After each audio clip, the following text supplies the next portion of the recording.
올해도 벌써 반년이 지나고 있는데 여전히 코비드-19 코로나 사태 때문에 모든 일들이 힘들고 어려운 그런 상황에 있습니다.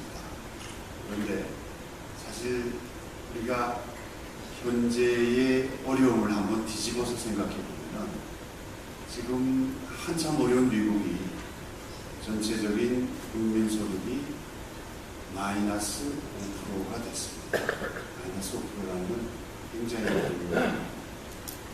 큰 숫자이긴 합니다만 우리가 이것을 거꾸로 뒤집어 보면은 여전히 95%의 경제는 어떠한 형식으로든 돌아가고 있다는 얘기죠. 95%는 여전히 생산되고 어디에선가 어떤 식으로든지 소비가 되고 있는 거죠. 그래서 우리 기업인 여러분들이 당면한 어려움들이 있긴 큰 것이라고 생각하지만 거꾸로 뒤집어 생각하면 우리가 작년 대비 5% 줄어든 95%의 경제 아래서 활동을 하고 있는 거니까 거기에 적응해 나간다 그러면 이 어려운 시기를 잘 넘어갈 수 있을 거라고 생각을 합니다.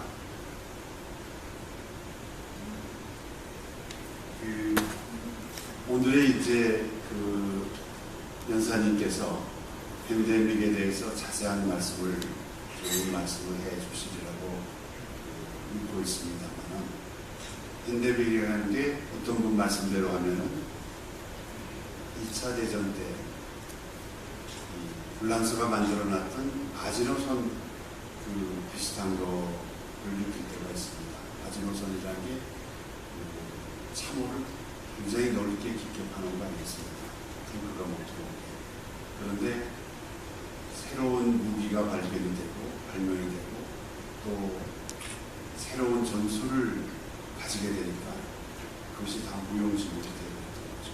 우리가 바이러스하고 싸움에서도 보면은 바이러스는 항상 우리가 백신을 만들고 치료제를 만들면은 또 항상 새로운 변종이 생기고 또 새로운 또 바이러스가 생기고 이런 끊임없이 질병과의 싸움이라고 생각을 하고 있습니다.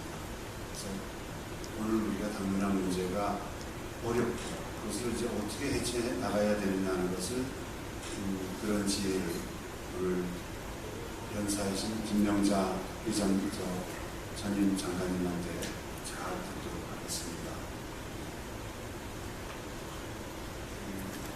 오늘 주시하시는 것처럼 좋은 주제를 가지고 여러분들을 모시게 돼서 정말로 다행이라고 생각을 하고 있습니다. 여러분들 어려운 시기지만은 계속 도착 모임에서 뵙도록 기대를 하겠습니다. 감사합니다.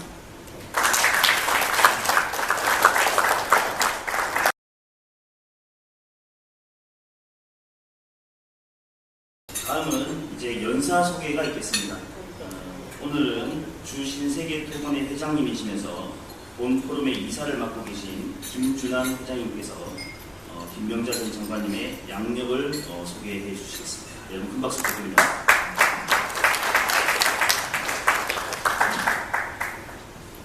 안녕하십니까, 김준환입니다. 오늘 강의를 해주실 김명자 서울국제포럼 회장님은 40년 넘게 우리나라 학계, 행정부, 국회에서 과학, 기술과 환경 분야에서 큰 족적을 남기고 계시는 분입니다. 일찍이 서울대학교 물리과대학 화학과를 졸업하시고 미국 버지니아 대학교 의학박사 학위를 취득하였습니다.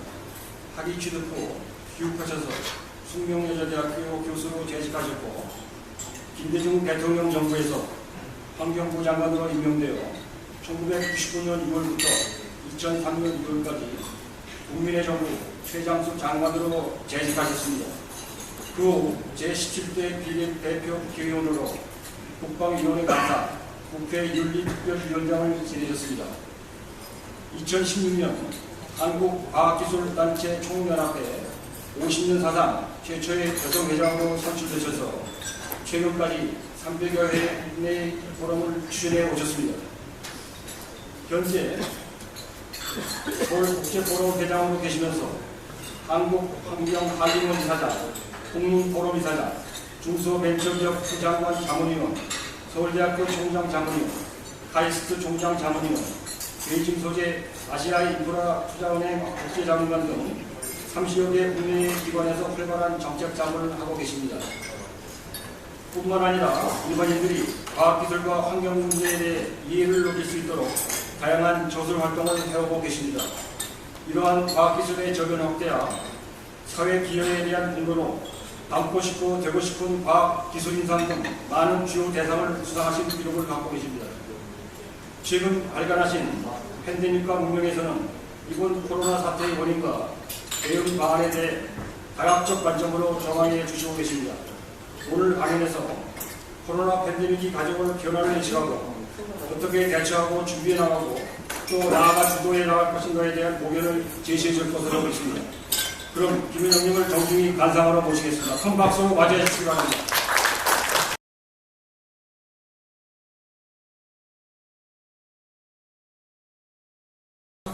그 내용으로 강의를 하면 좋겠는데 시간이 제약되어 있으므로 건너뛰면서 시간에 맞추도록 하겠습니다. 우리나라에서는 코로나19라고 하지만 국제적인 명칭은 코비드19입니다. 코비드19. 그리고 바이러스를 이해를 해야지만 이 현상을 이해할 수가 있습니다. 그래서 사실 역사라는 것이 이런 과학기술 분야에서 훌륭한 얘기처럼 보이지만 거기에 사실은 답이 있습니다. 그런 뜻에서 저는 역사를 상당히 중요하게 생각합니다. 그래서 문명사 속에서 우리가 알고 있는 그런 수많은 팬데믹이 있었고, 물론 그때는 팬데믹이라는 용어를 쓰지 않았기 때문에 대폭발이라고 그러고 역병이라고 그러고 재앙이었죠. 그 다음에 지금 코비드19에 대해서 치료제, 백신, 이것이 최대 관심사입니다. 살펴보고 또 하나 문제는 기후변화 등등 여러 가지 여건에 의해서 그동안에 이제는 없어졌다 하던 전염병들이 부활하고 있습니다. 그리고 이때까지 없었던 새로운 바이러스에 의한 전염병이 여기저기서 튀어나오고 있습니다. 이머징 바이러스에 대해서 몇 가지 예를 살피고, 그리고 결론이 그러면 애프터 코로나는 어떤 세상이 될 것인가. 그래서 뉴 노멀 2.5이다 이런 표현을 씁니다. 그런데 저는 주장하는 것이 어떻게 될 것인가를 예측하는 데서 머물지 말고 어떤 세상을 만들 것인가를 논의하고 크리에이션, 그 새로운 미래를 만드는 일에 나서야 된다라는 것을 늘 강조합니다.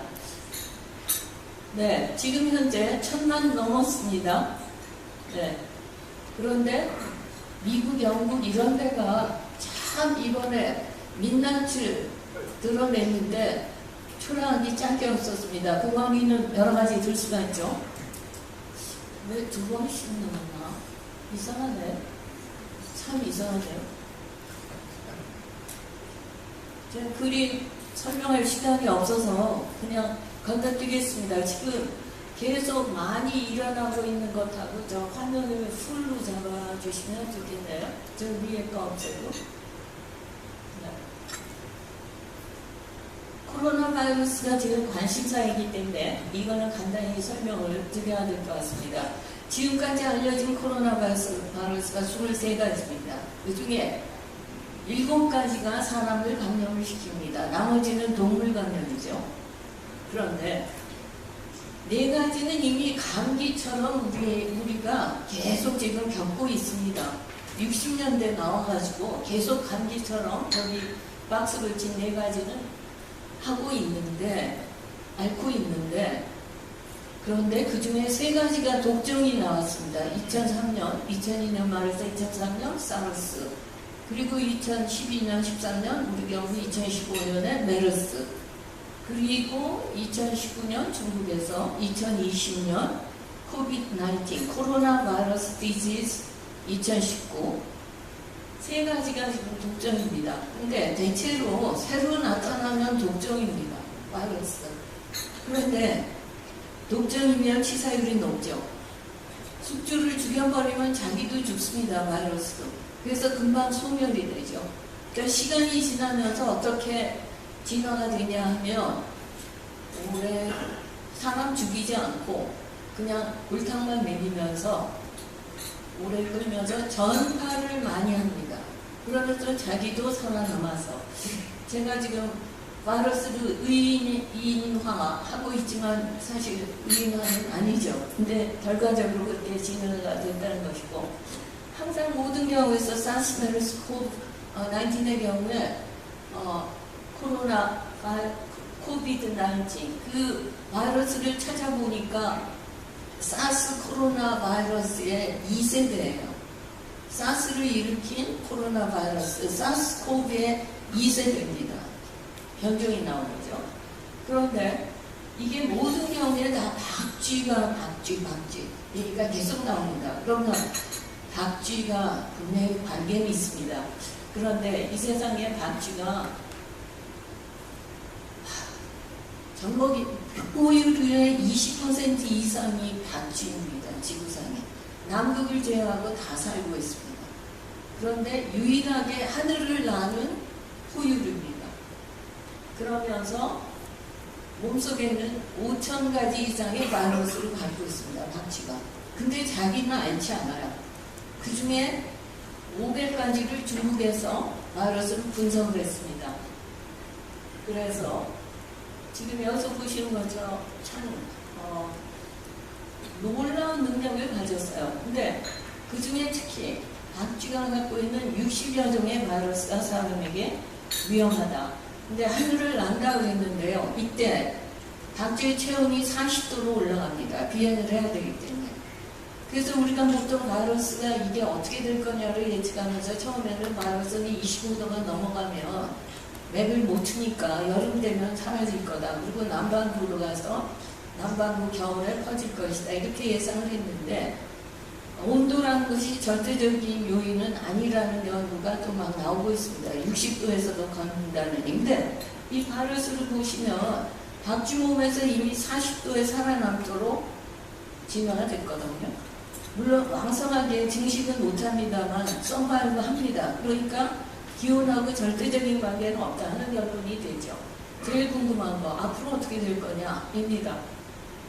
그라프를 그리면 저 정도로 할 수가 있습니다. 이렇게 계곡과 산봉우리를 이루면서 가면서 이게 지금 2022년 2년 뒤 얘기예요. 그러니까 적어도 내후년까지는 저런 양상으로 올 것이다. 그리고 가을에 또 갑자기 대유행을 하지 않겠는가 하는 어두운 시나리오가 있고 그 다음에 그러다가 살살살살 점점 봉우리가 낮아지면서 사라질 것이다.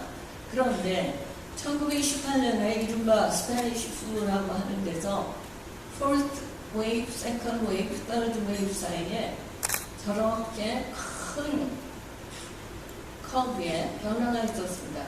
처음에는 순하고 감기 정도였는데 그 다음에 확 올라가면서 엄청난 사람을 죽였고 그 다음에 세 번째 파동이 왔는데 이게 불과 1918년 3월에서 1919년 봄까지 일어난 일이었어요. 늦은 겨울까지 데이터일수록 점점 사망자 숫자가 늘어나고 있습니다.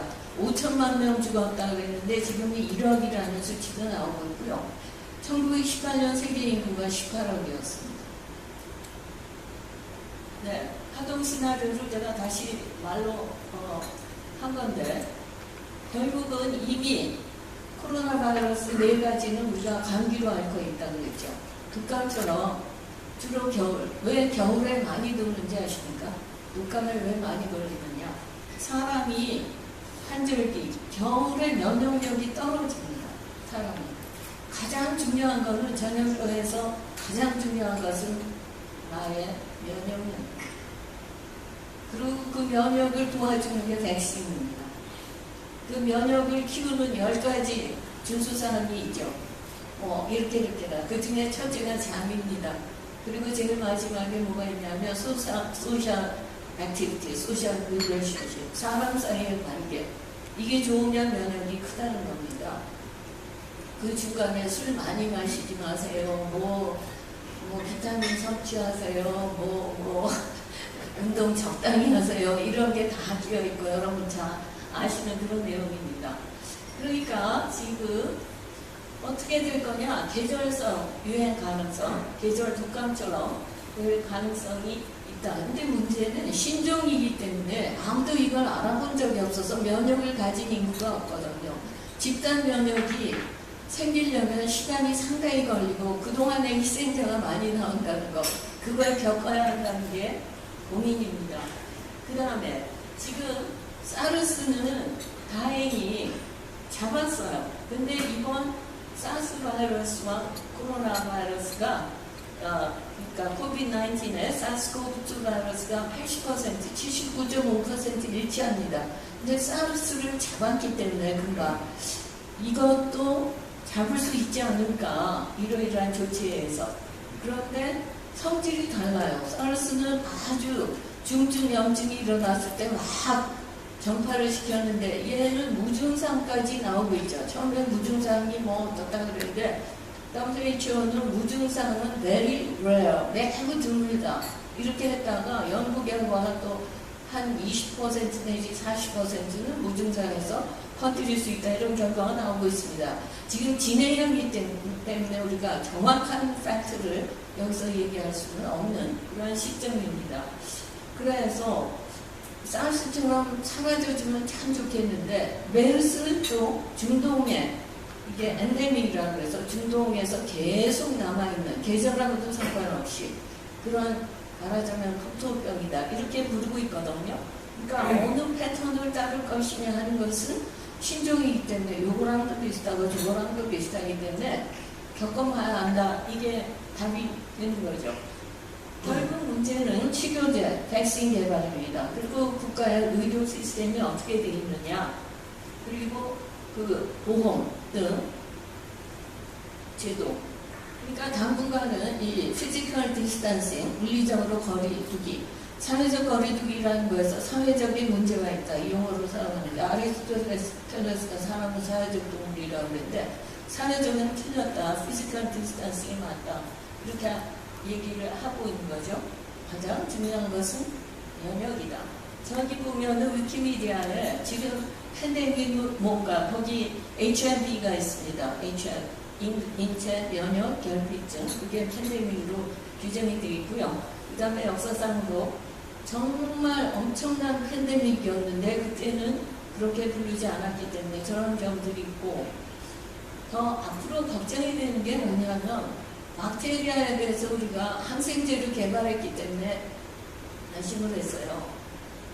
그래서 패스트도 항생제가 나왔기 때문에 돼요. 박테리아에 대해서 항박테리아 치료제를, 예방제를 만들었기 때문에. 근데 문제는 이 박테리아니 바이러스니 계속 시간에 따라서 숙주를 바꾸면서 변이를 일으킨다는 거죠. 변이를 일으키면은 그 먼저 거에 대해서 듣게 만들어진 약이나 백신이 듣지가 않죠. 그러니까 다 한시적일 수밖에 없다. 그러니까 바이러스, 박테리아 뒤 쫓아가느라고 사람들은 절절매는 그런 상황이 되고 있습니다. 그래서 결국 또 클라이밋 체인지, 기후변화가 문제고, 그러고 인구가 지금 아까 1918년 18억이라고 그랬는데 지금 2020년 77억이 넘었습니다. 이 인구가 가만히 있는 게 아니라 다 초연결돼서 맨날 비행기로 수천만 명이 다니는 이러한 시대가 되었기 때문에, 그리고 점점 서식지를 개발하고 있어가지고 경쟁치로 만드느라고 인구가 늘어가니까 산업화 도시화 해야 되니까 점점 야생 동식물의 서식지를 없애버리고 있어요. 그러니까 박쥐가 살던 곳에서 별 수 없이 박쥐가, 수많은 박쥐가 농가 근처에 오고, 그리고 돼지 농장에 오고, 그리고 과일나무 따먹고, 그러면서 와서 분변에, 그리고 하늘을 나면서 막 떨어뜨리고, 그러니까 사람이 그걸 받는 거예요. 사람이 저지른 거다 하는 거죠. 그 경제적 영향이 얼마나 큰가. 네, 치료제 얘기를 잠깐 하겠습니다. 에볼라에 대해서 치료제 만든 게 있었는데 렘데시비르라는 이름인데 이걸 가지고 지금 짧은 시간에 치료제, 백신 이거 제대로 하려면 15년 걸리거든요. 빨라야 10년. FDA가 그 패스트 트랙으로 해도 10년 걸리는 겁니다. 10년, 15년. 그렇게 할 여유가 없죠. 그러니까 기왕에 나와있던 항바이러스제를 여기 막 동물 임상실험, 사람 임상실험 해가지고 찾아낸 것이 렘데시비르였고 한때는 말라리아 치료제, 클로로킨, 클로로킨 이런 걸 가지고 하이드록시 클로로킨 가지고 효과가 있다 그래서 막 또 나오다가 지금 그 짧은 기간에 이거 부작용 심해서 안 된다 그래서 안 되는 걸로 됐고 그래서 결국 렘데시비르 이거를 각국이 이거 수입하느라고 지금 열을 올리고 있는 그런 상태입니다. 그 다음에 또 항염증제인 스테로이드예요. 덱사메타솔이라는 게 효과가 있다. 특히 비타민 D랑 같이 쓰는 효과가 있다 해서 각광을 받았는데 영향력을 떨어뜨립니다. 그래가지고 지금 다른 걸 별로 신장하고 있고 이거는 국제 협력에 의해서 네트워킹을 이루어가지고 연구를 할 수밖에 없습니다. 바이러스에 대응하려면 팬데믹에 대응하려면 가장 중요한 것이 국제 협력입니다. 이게 국가별로 해서 해결할 수가 절대로 없습니다. 백신이 개발돼도 그게 77억 인구에게 몇 명에게 어떻게 보급을 합니까? 개발이 돼도 대량 생산 체제가 갖추어져야 되고 이거는 온도 낮춰가지고 보급을 하는 시스템이 돼야 되고 하기 때문에 보통 어려운 일이 아닙니다. 비타민 D, C에 대해서도 얘기했는데 C는 이제 염증이니 뭐 스트레스 이런 거에 옛날부터 유명한 비타민이지만 이번에 가장 각광을 받은 게 비타민 D입니다. 인도네시아에서 코비드-19 사망자를 조사한 결과 이제 환자들이 생겼죠. 비타민 D 결핍증 아닌 환자를 구분해 놓고 보니까 사망자의 결핍증의 99%가 죽더라 하는 겁니다. 비타민 D가 충분한 사람은 4%만 죽더라 하는 겁니다. 그래서 비타민 D가 각광을 받고 있는데요. 비타민 D는 햇빛 받으면 나오죠. 음식물에도 있지만 그런데 백인에 비해서 흑인은 피부가 검기 때문에 멜라닌 색소층이 두꺼워서 비타민 D 자외선 이게 투과를 못하기 때문에 합성이 떨어집니다. 그래서 반밖에 안 되는데 흑인보다 비타민 D의 함유량이 더 적은 게 아시아인입니다. 그래서 최근에 비타민 D는 매우 강조가 되고 있고 그 다음에 백신, 제일 중요한 게 지금 백신을 아주 목마르게 애타게 기다리고 있죠. 가장 최근 추세를 보면 저기 보십시오. 125개 클리니컬 스테이지에 있고 어프로val은 아직 없고 페이즈 3의 임상실험까지 한 것이 3건이 있고 그래가지고 지금 가장 가능성이 큰 것에 대해서 프랑스, 독일 3개국이 아주 백신 동맹을 체결해가지고 무려 3조 원을 공동 투자하고 있고 WHO도 가만히 있을 수 없으니까 백신 20억 개 공동 구매하겠다. 이렇게 말씀하고 국제 화상회의를 하면서 백신이 개발되는 경우에 보급 체계가 문제거든요. 누구를 접종을 시킬 것이며 근데 여기서 백신이 나오면 끝이다. 절대로 아닙니다. 80% 정도가 듣고요. 역사상 모든 백신은 다 부작용이 있었습니다. 이게 또 소문이 잘못 나면서 백신이 나왔어도 접종을 받지 않아요. 그래서 더 많이 계속 죽어가는 이런 사태가 벌어지고 있습니다. 바이러스에 대해서 제가 설명을 할 시간이 없기 때문에 저렇게 묘한 게 대칭성을 가지면서 생겼는데 지구 역사 45억 년에서 박테리아는 35억 년 전에 생겼고 바이러스는 그보다 더 전에 생겼을 것이다 라고 추정을 합니다. 사람은 구석기 시대, 석기 시대가 1만 4천년 전입니다. 바이러스, 박테리아의 세상에 사람이 뒤늦게 들어온 거죠. 그 입자 수로 따지면, 알갱이 수로 따지면요, 여쭤보신 것처럼 94%가 바이러스와 원생동물입니다. 입자 수로 따지면. 물론 무게는 전혀 다르지만, 근데 바이러스를 우리가 지금 병에 걸리고 있기 때문에 플루 바이러스의 경우도 한 일생 동안 한 50여 가지를 거쳐가게 돼요. 근데 내가 튼튼하면 바이러스 들어와도 앓지 않습니다. 그런데 사실은 바이러스가, 박테리아가 사람에게 훨씬 더 이로운 일을 많이 해주고 있습니다. 인체가 건강한 이유는 이 바이러스 때문입니다. 바이러스와 박테리아 때문입니다. 인체가 건강하니. 저기 보십시오. 저게 다 바이러스로 구성이 돼 있어요. 우리 몸이. 그리고 실제로 사람의 유전자의 8%가 바이러스에서 왔습니다. 그 옛날부터 쭉 같이 살면서 한 몸으로 건강하는 것이죠. 이거는 박테리아 바이러스 곰팡이를 이제 과학이 발달하면서 어떻게 밝혀내게 되었나, 가지수 몇 개인가, 뭐 이런 얘기입니다. 시간이 없어서 못하겠는데, 박테리아보다 입자가 작아서 이렇게 필터를 만들어가지고 걸렀는데, 걸러낸 용해 속에 병원성이 있는 거예요. 그래서 이게 뭔가 들었구나. 그거 독소다, 라틴어로 독소다 해서 바이러스라는 용어가 생겨났고, 처음으로 분리해내기 시작한 거, 디스커버리는 1900년대, 그렇게 33년까지. 독감이 1933년에 바이러스가 처음으로 밝혀졌어요. 그 이전에는 독감으로 죽어도 뭔지 몰랐습니다. 근데 얼마나 희한하게 생겼는지 왼쪽 그림을 보십시오. 바이러스는 큰 동식물 감염시키지만요, 박테리아를 감염시켜요, 바이러스가. 그런데 박테리아가 일으키는 병에 바이러스를 이용하면 그 박테리아를 무력화시킬 수 있습니다. 이게 바로 T4 박테리아 파지인데, 이렇게 묘하게 생겼어요. 달의 착류선 같이 생겼습니다. 자, 제가 이번에 책 쓰면서 고대 10대 재앙, 그 성서에 나오는 10대 재앙 있죠? 네. 그거에 대해서 과학적인 해석, 이걸 책에 썼는데요. 날강이 핏빛으로 붉어졌다. 과학적으로 어떻게 설명이 되는가? 여러 가지 설이 있습니다.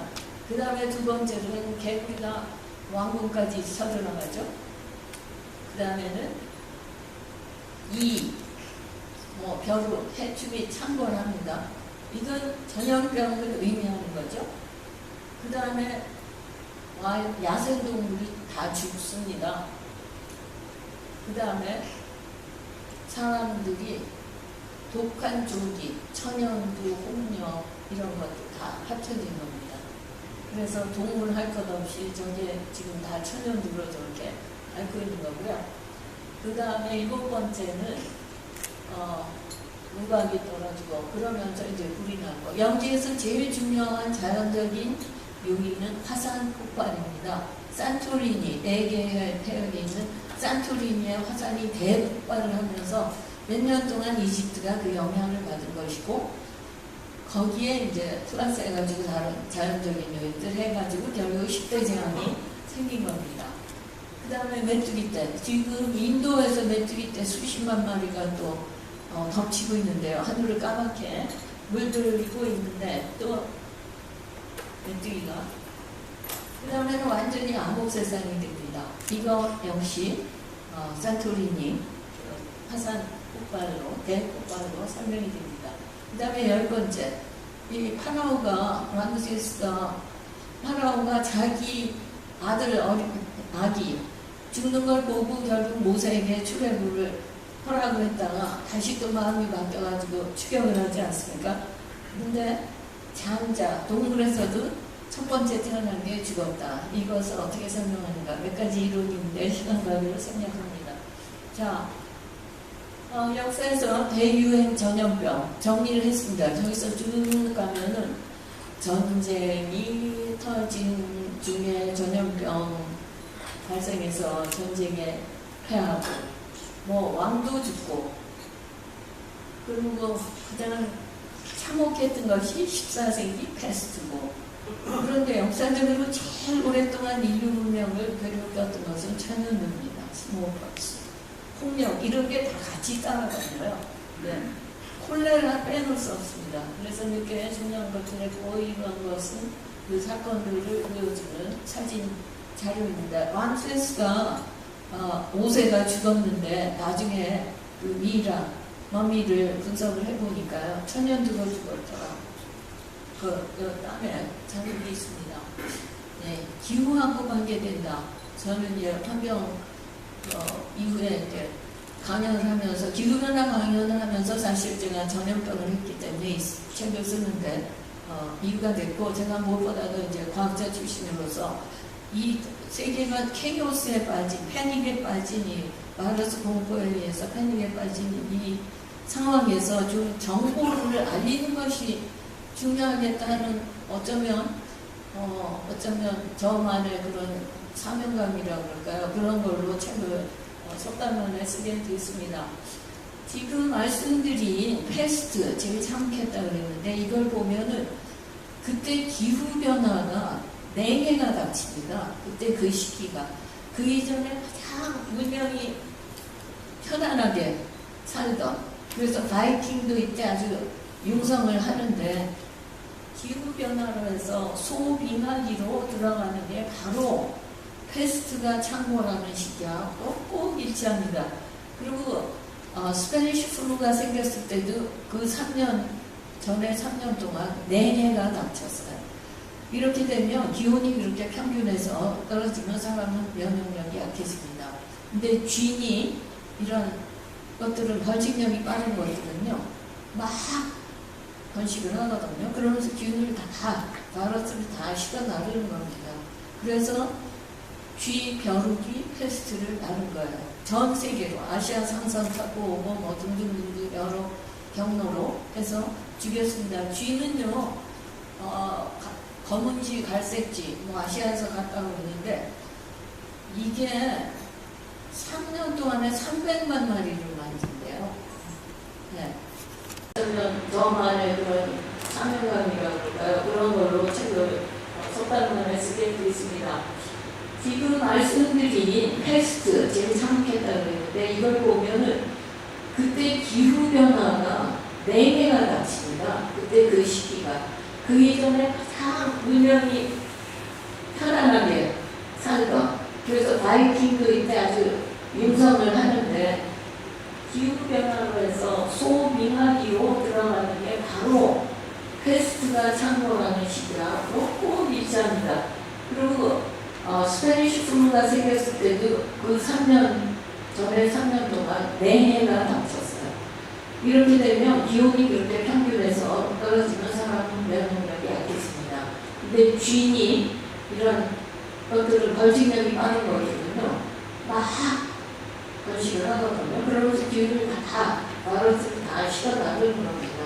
그래서 쥐, 벼룩이 패스트를 나눈 거예요. 전 세계로 아시아 상선 타고 오고 뭐 등등등등 여러 경로로 해서 죽였습니다. 쥐는요 검은쥐, 갈색쥐, 뭐 아시아에서 갔다 오는데 이게 3년 동안에 300만 마리를 만든대요.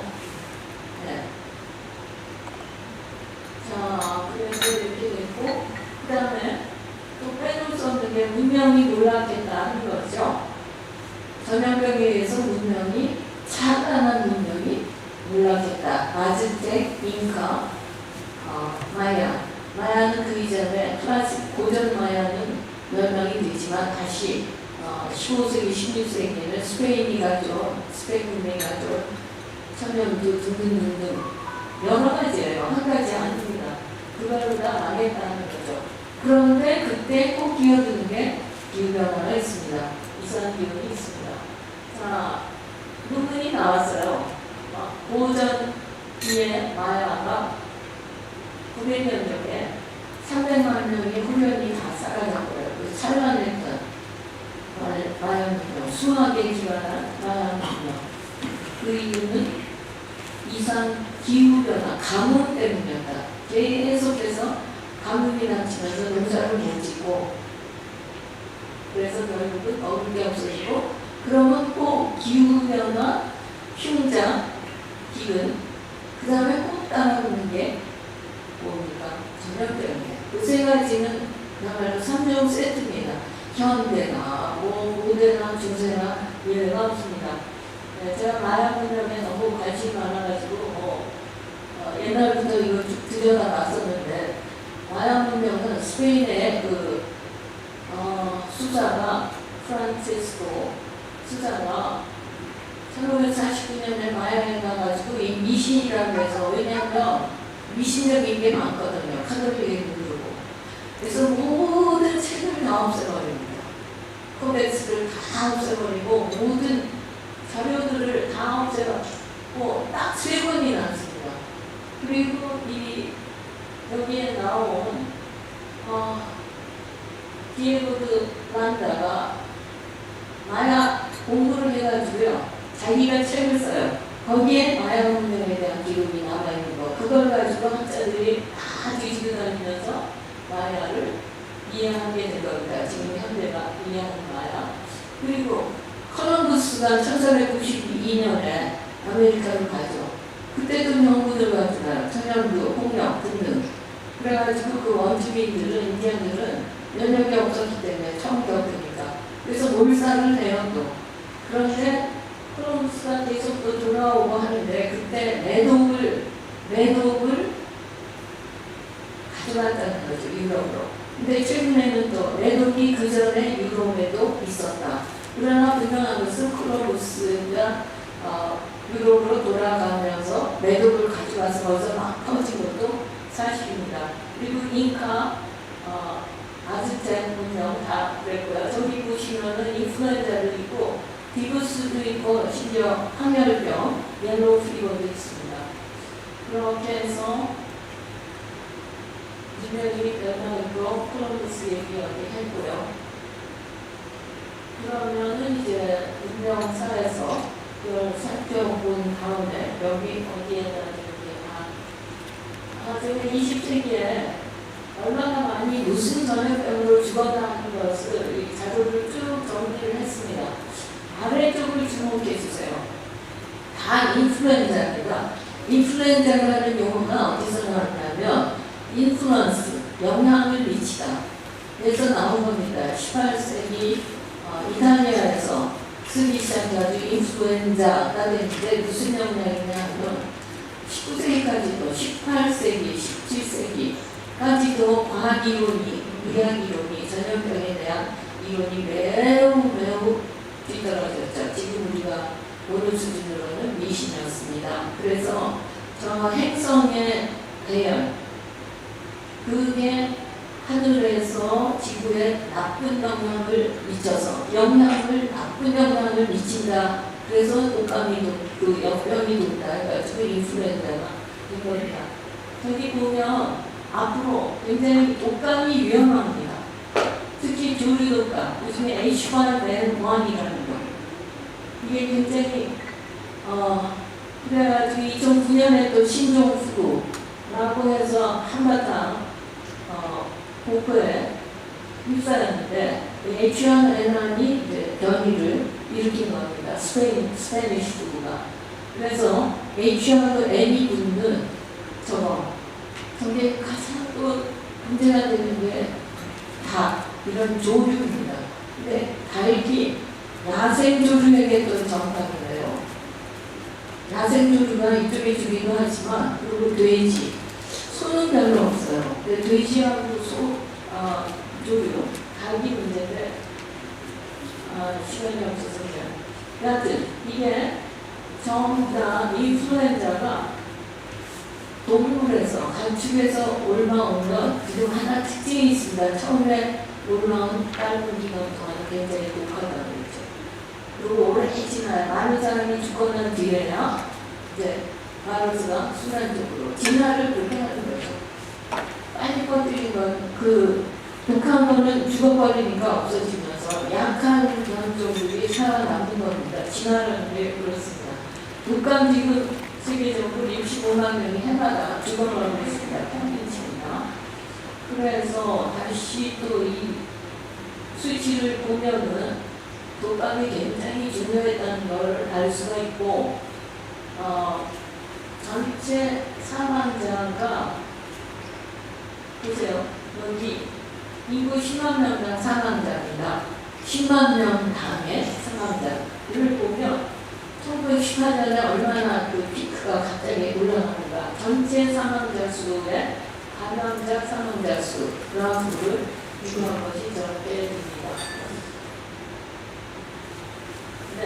그러면 2017년 기준으로 세계적으로 사망자의 사망 원인을 질병으로 쭉 보면은 동맥경화, 암, 그 다음에 호흡기라는 게 다 바이러스에 대한 거예요. 왜냐하면 뒤에 설명하겠습니다.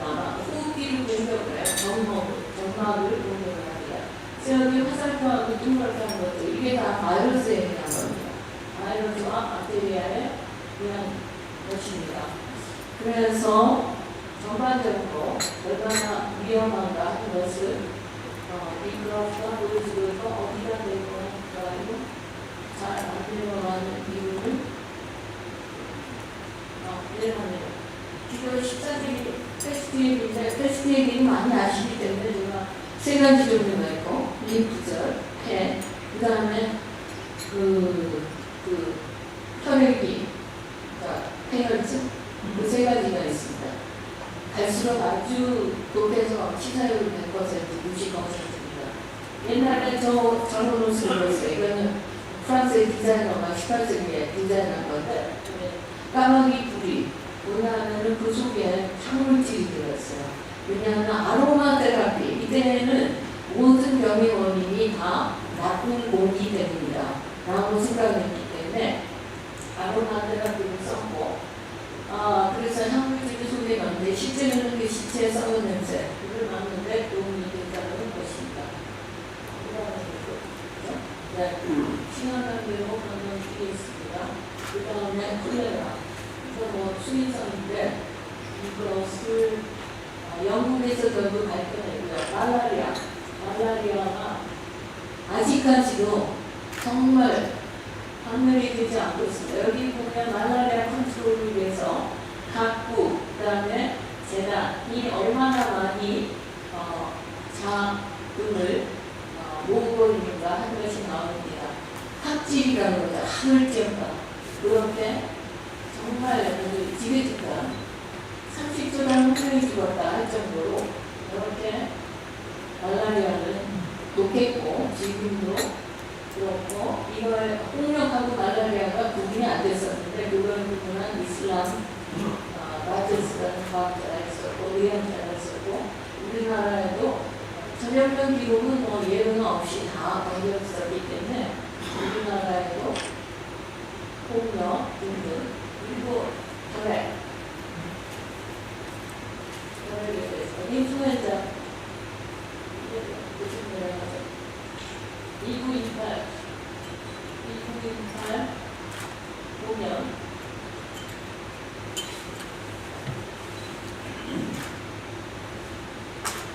여기 미스테리가 너무 많습니다.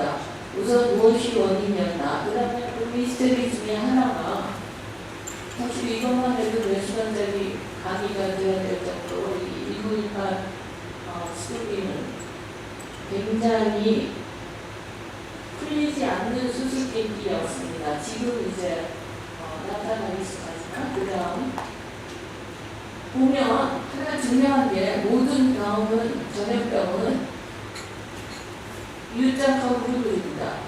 어린 사람, 노인이 사망을 많이 하는데, 이 스페인 플루의 경우는 젊은 층, 25세, 30세, 뭐 이런 쪽에서 많이 죽었다는 거죠. 이게 왜 이랬을까?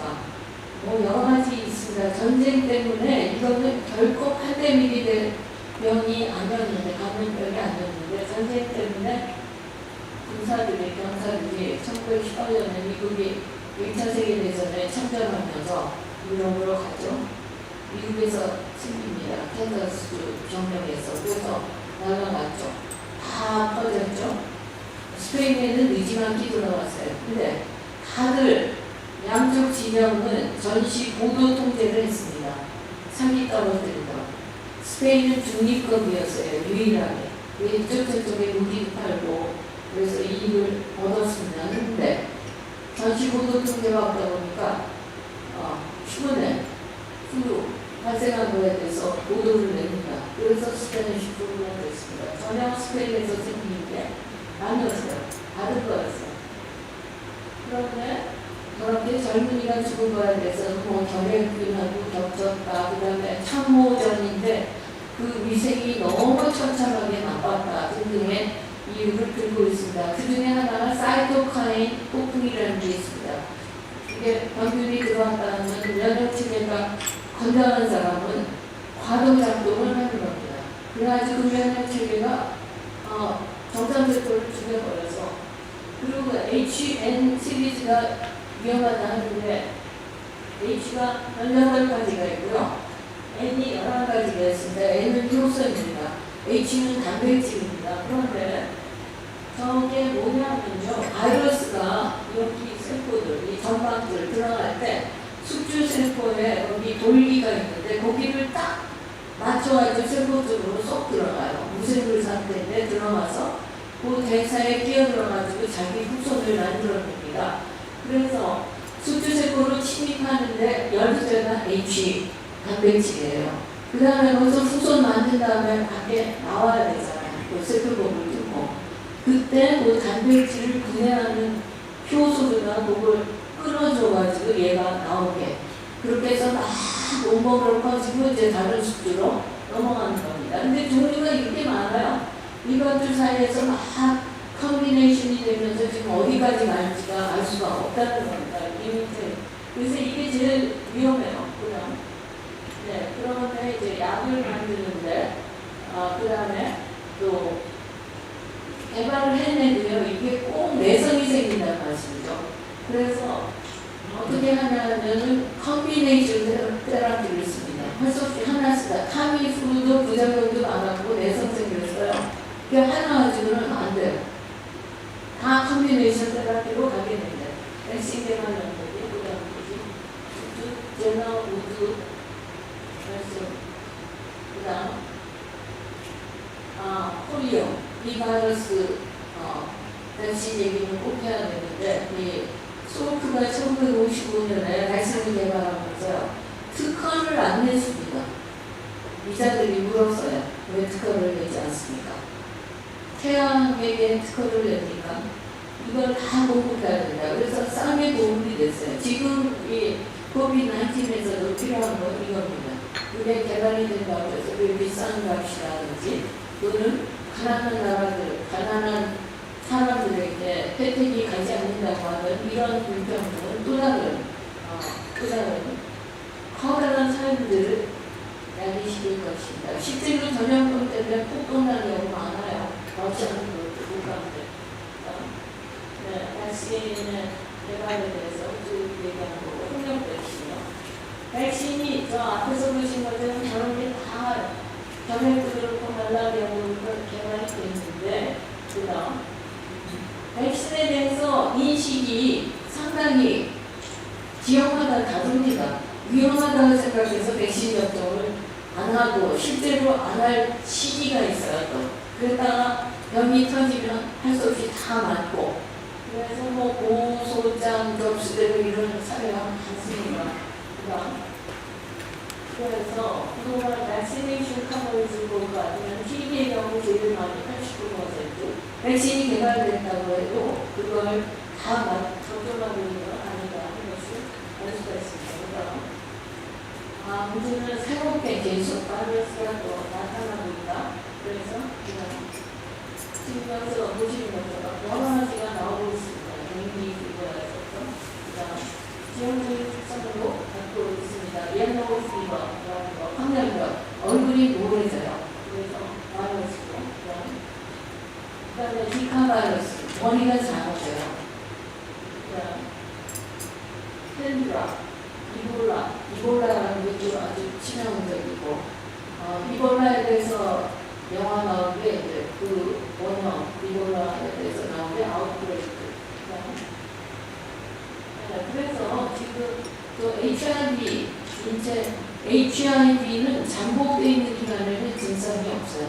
근데 이게 오랜 잠복기를 거쳐서 에이즈가 되면 이거는 이제 여러 가지 병에 걸리게 됩니다. 사르스, 그래서 이건 최근에 아시는 얘기이기 때문에 그냥 한번 치겠습니다. 메르스, 한국의 사르스. 네, 기후변화가 어떻게 영향을 미치는가. 지금 보면은 기후변화하고 이산화탄소 농도 증가하고 사이에 정비례 관계가 있다는 것을 보실 수가 있습니다. 그동안에 지구 생태계는 5번의 대멸종을 거쳤어요. 이게 기온하고 상관이 되고, 그런데 기후변화하고 상관이 되는데, 이제 6번째 멸종으로 가는 중에 인간이 만든 기후변화, 이게 너무 빠른 속도로 진행되고 있어서 그 부작용을 우리가 겪게 되었다 하는 것이고, 기후변화하고 상관되는 그 경우들이 여기 쭉 나와 있습니다. 있습니다. 사회를 어떻게 활동하는가 하는 것, 기존에 고대로부터의 그 사회 연동에 대해서 정리했고, 제가 이제 거의 다 됐죠? 시간. 그죠? 네, 그죠? 경제 추격. 컨테인먼트를, 공세를 덜하면 경제는 덜 죽습니다. 공세를 많이 하면 경제는 죽습니다. 이거 당연한 얘기고요. 주가, 여기서 보시는 것처럼, 그리고 경제, 할 것 없이 지금 금융위 기대하고, 지금 왜하고, 지금이 오히려 더 심하다는 거고, 경제적 피해는 어떻게 가는가. 그 다음에 여기서 경제에 대해서 나온 그래프 계획을 제시를 했습니다. 그 다음에 주가가 전염병 발생하고 어떻게 같이 춤을 췄는가 하는 것을 보여드리고 있고요. 이게 기원 1년부터 2000년까지 세계 경제 대국이 10개의 나라였습니다. 한국은 물론 뛰지 못했죠. 거기서 주요 사건에서 그 각국이, 경제대국이 가져가는 그 GDP, 웰스, 누가 어떻게 되는가, 이게 굉장히 관심이 있어가지고, 산업혁명 때 어떻게 되는가, 전쟁 때 어떻게 되는가를 볼 건데, 이제 앞으로 또 어떻게 될 건가 하는 것이 완전 포인트죠. 네. 월드 에코노미 포럼이 제일 리스크 팩터로서 중요하게 보는 것들이 5가지 있는데, 클라이밋 체인지 있습니다. 그래서 점점 환경 요인이 중요해지고 있다는 것이고, 모든 것이 다 얽혀 있다는 겁니다. 글로벌 리스크는 다 인터커넥티드도 있어서 그 솔루션을 찾는 것도 인테그레이티드 솔루션이지, 이게 개개로 분리해서 찾을 수 없다. 지금 감염병 내용에서도 역시 마찬가지다는 것이고, 제일 중요한 것은 혁명이다. 국제혁명이다. 어떻게 준비가 되어 있는가 팬데믹 지수가 있습니다. 이 4가지 요소를 측정을 해가지고, 이제 한국은 다행히 좀 상위권에 들어 있습니다. 이제 뉴노멀, 복합 위기인데, 여기 경기를 살려야 되고, 제일 관전 포인트가 글로벌 밸류 체인이 어떻게 될 거냐, 탈중국화에 의해서 또 어떻게 각국의 그 산업 생태계가 바뀔 것인가, 이것이 큰 관심사이고, 그 가운데 새로운 국제질서, G2 사이가 계속 서로 싸우고 있는 이런 상황에서 결국은 그 지역적인 네트워크, 이게 중요해질 것이고, 각국의 역량을 자체적으로 확립하는 그러한 일들이 중요해질 것이고, 새로운 그 오프쇼링에서 새로운 투자지로 각광을 받는 것을 한 보고서에 보니까 베트남, 인도, 멕시코 이렇게 들어들었고요. 중국으로부터 나오면서 여기 재미있는 통계가 하나 있어요. 1930년대 경제 대공황하고 지금의 상황을 비교하니까 저기서 하나 굉장히 재미있는 데이터가요. 빈부격차가 역사상 이때 최고였는데 30년대 공황에서는 상위 0.1% 부자들이 34%를 차지했고 2020년에도 똑같이 33% 차지하고 있습니다. 나오고 있습니다. 그러니까 4차 산업혁명 시대라는 건데 가장 중요한 문제 중에 하나는 팬데믹도 문제지만 이 빈부격차 벌어지면서 갈등이 국가 간에 또 국가 내에서의 계층 간의 갈등 이게 커질 수밖에 없기 때문에 이것을 잘 조정하지 못한다 그러면 우리 평화는 공존은 기대하기 어렵다 하는 것을 한편 다른 점도 있다 하는 것이고 저는 항상 이 서비스 인더스트리 중요한 데 여기지만 제조업이 일정 기준 튼튼해야 서비스 인더스트리가 의미가 있다는 주장하는 사람입니다. 그리고 이런 어려움을 겪을 때마다 글로벌 리더십에 의해서 새로운 질서, 조직이 나타났는데 그 리더십이 지금은 안 보여요. 전후 두 번에는 승전국이 다 좌지우지하면서 끌고 가는데 지금은 서로 싸우는 판에서 리더십이 없습니다. 그런 가운데 한국 같은 나라가 상당히 중요한 역할을 해야 한다는 생각을 하고 있습니다. 그 다음에 정부가 커지고 있다. 글로벌 밸류체인이 공개되면서 어떻게 될 것인가 하는 것을 봤는데 물론 상당히 긍정적인 면이 있었습니다만 최근에는 또 부정적인 면이 있다 하는 연구 결과도 나오고 있고 이런 차별, 팬데믹 때문에 결국 자국으로 기업이 리쇼링하는 돌아오는 그러면서 이제 법령의 경우에는 여러 나라, 법령기술의 경우에는 여러 나라, 여러 기업으로 다변화를 시킬 것이고 기본 역량은 자체적으로 갖출 것이고 이런 변화가 일어날 것이다 하는 것이고요. 그렇게 하고 있다는 거고 4차 산업혁명이 진행이 될 수밖에 없다. 이미 시스템적으로 우리가 팬데믹 때문에 다 온라인 디지털 트랜스포메이션을 할 수밖에 없었거든요. 그래서 내 친구 이름에 걸음에 갈 텐데 거기에 따르는 부작용을 어떻게 컨트롤하는 거가 정부로서는 가장 중요한 과제라고 생각을 하고 조직의 리더로서 역시 마찬가지라고 생각을 합니다.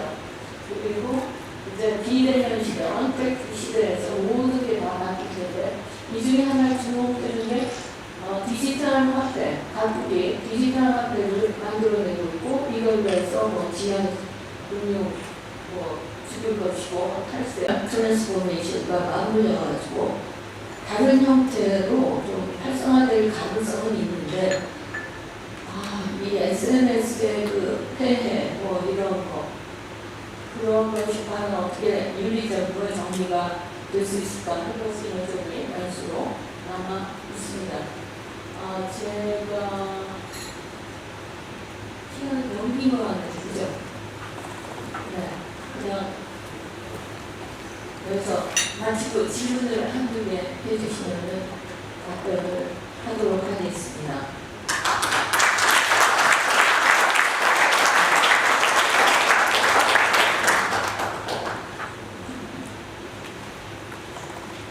네, 질문 있으면 질문 한두 개 드리겠습니다. 너무 잘해서 질문이 없어요.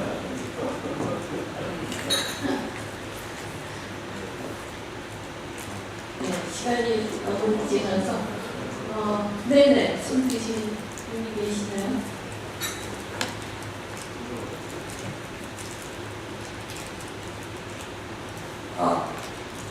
안녕하세요. 강의 잘 들었습니다. 그러면 이번 코로나가 사실상 종식이 좀 안 되는 거라고 생각을 하는데 감기처럼 갈고 상황이 그렇게 보시는지 궁금합니다. 네, 갑자기 사라질 이유가 없고요. 그리고 역사적으로 바이러스가 새로운 게 나타나가지고 어떤 경로를 밟았는가 하는 것을 결국 고려를 하게 되거든요. 우리가 바이러스의 속성에 의해서 앞에서 겪었던 경험들이 있고 그것에 의해서 판단을 한다면 이것이 독감처럼 인플루엔자처럼 그렇게 이제 같이 가지고 갈 것이다 하는 거죠. 근데 지금이 처음에 발생하고 나서 이제 짧은 시간이기 때문에 어떻게 그 다음 피크가 대유행이 이걸 거치고서 넘어갈 거냐 아니면 잘 넘어갈 수 있을 것이냐인데 이거는 우리가 어떻게 하느냐에 또 달려있고요.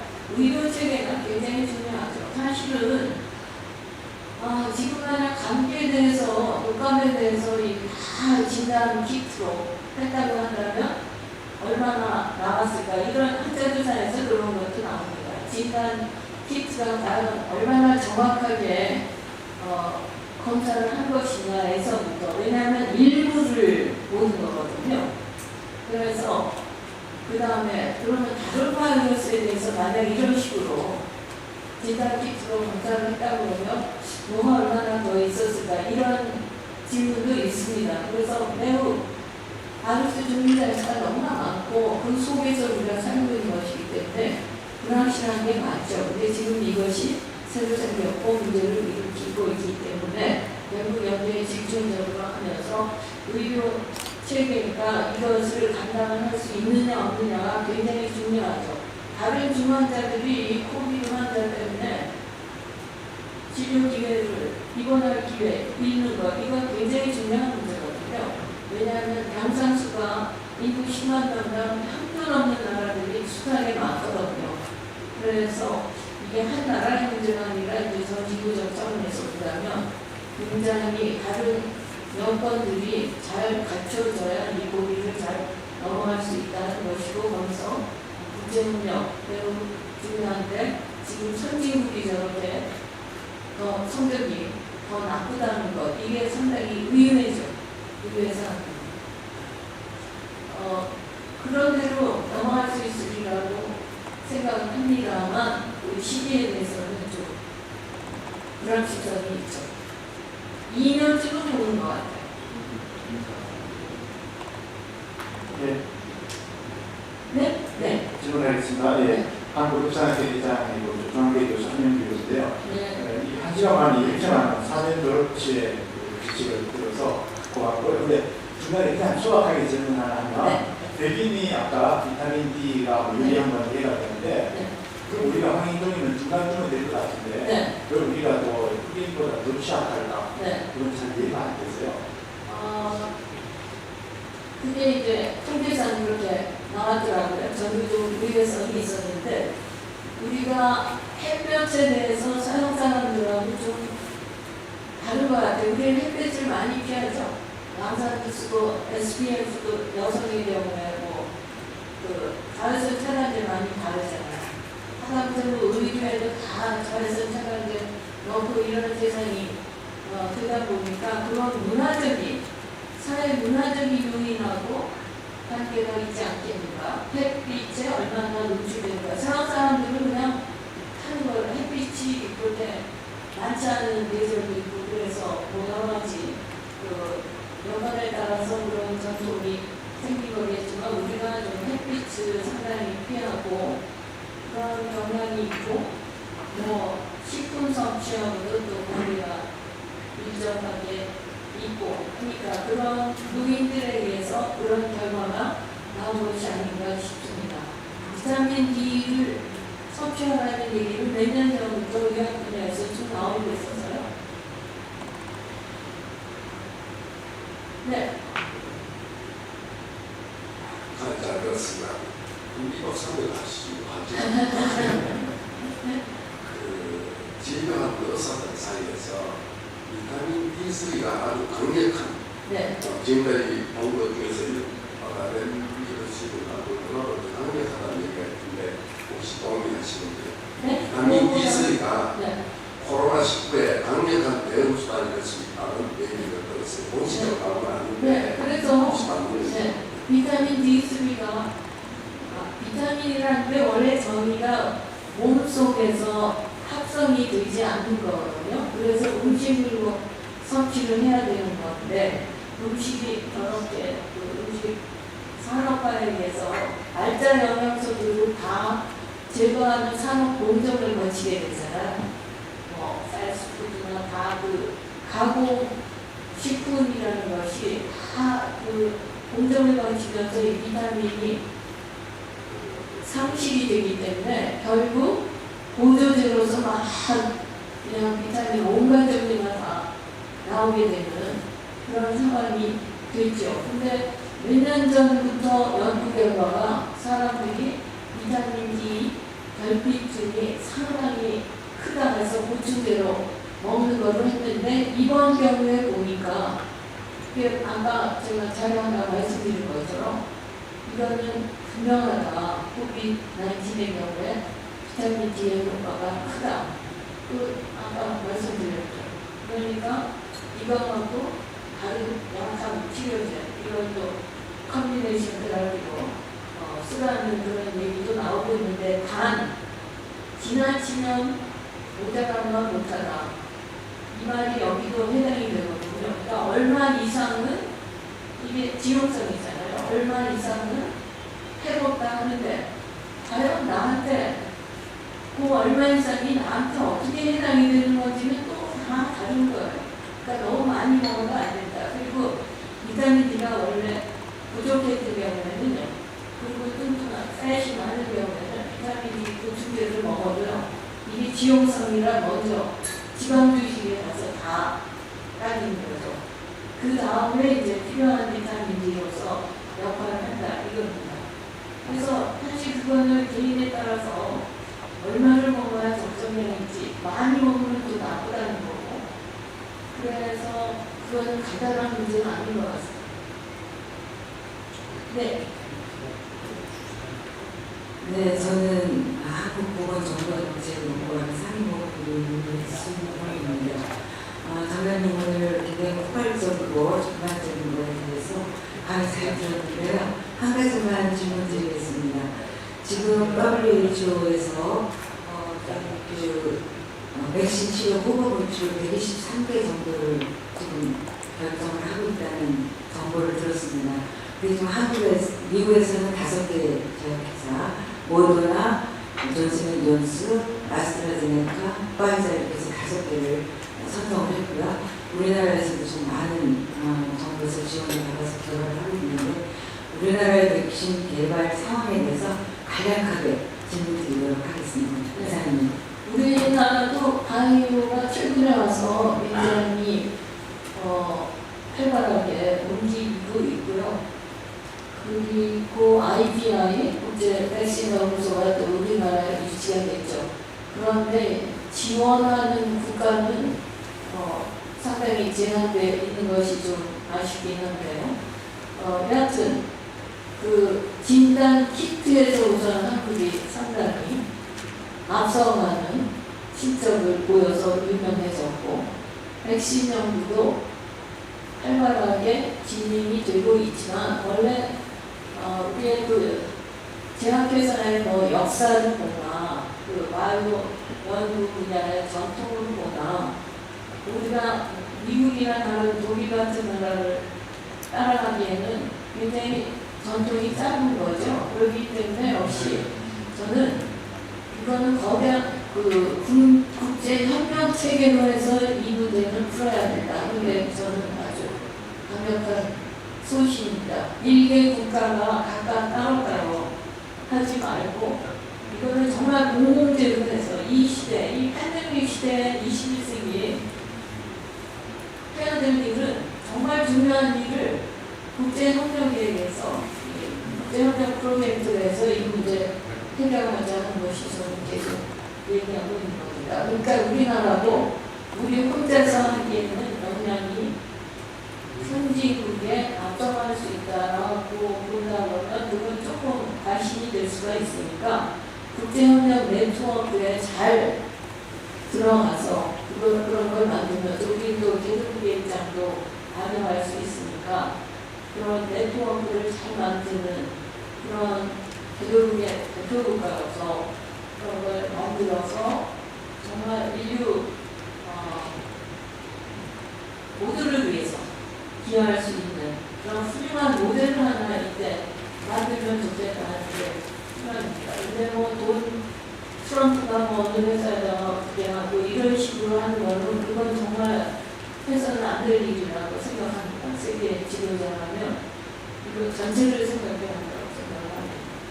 그리고 사실요 감염병 보면요 아프리카니 빈국 거기에서 지금 감염병 피해가는 거는 말로 할 수 없거든요. 근데 다른 병들은 이 선진국에서는 그렇게 문제가 안 되거든요. 말라리아도 그렇고. 그랬는데 이 코비드 19의 경우는 이제 전체로 다 퍼져기 때문에 난리가 난 거죠. 사실 이거보다 더 심각한 일들이 지역적으로는 계속 일어나고 있었던 것인데 거기에 관심을 두지는 않는 거죠. 그리고 지금 일어나고 있는 이 사태 때문에 그 위중함을 인식을 하게 되었으므로 지금이라도 그야말로 인류 공동번영 이걸 생각하는 그런 계기가 되었으면 좋겠다 하는 것이 저의 바람입니다. 근데